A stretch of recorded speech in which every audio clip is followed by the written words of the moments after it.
Καλησπέρα σας. Σήμερα θα σας δώσω μία τεχνική για να καθαρίζουμε το σώμα μας, την ενέργεια μας και το πνεύμα μας. Είναι για όλα τα πράγματα. Αν καθαρίζουμε το σώμα, την ενέργεια και το πνεύμα μας, λειτουργεί για όλα πράγματα. Οικονομικά, υγεία, το στόχο μας τι θέλουμε να κάνουμε και για διάφορα. Βέβαια θα γίνει βήμα-βήμα, αλλά είναι για όλα. Αυτή η τεχνική είναι, να ξέρετε, είναι πολύ καλή και δυνατή. Την έχω δοκιμάσει εγώ πρώτα, όπως σας έχω πει. Πάντα θα τη δοκιμάσω εγώ ή την έχω δοκιμάσει εγώ και μετά θα σας δίνω. Ξεκινάμε. Καθόμαστε σε μια καρέκλα. Είμαστε άνετοι με φαρδιά ρούχα ή πιτζάμες, να μην μας σφίγγουν, να μας ενοχλούν.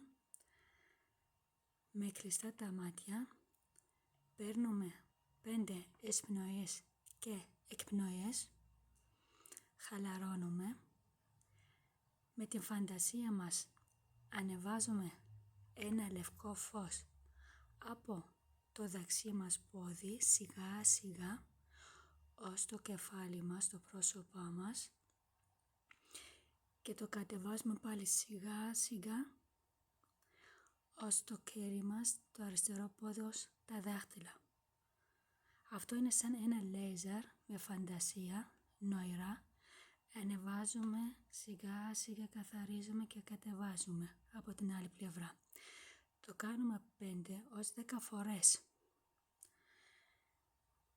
Όταν τελειώνουμε, ανοίγουμε τα μάτια μας και λέμε 3 φορές ευχαριστώ Θεέ μου, ευχαριστώ Θεέ μου, ευχαριστώ Θεέ μου. Τώρα είμαι καθαρή, τώρα είμαι καινούρια, έχω αγάπη, έχω ενέργεια, έχω τι θέλω.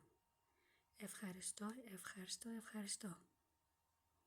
Είναι αυτό, το κάνουμε όσες φορές μπορούμε την ημέρα, 1-3 είναι πολύ καλές, και το κάνω και αυτό τουλάχιστον για 2 εβδομάδες. Σας ευχαριστώ πολύ, σας αγαπάω πάρα πολύ. Γεια σας.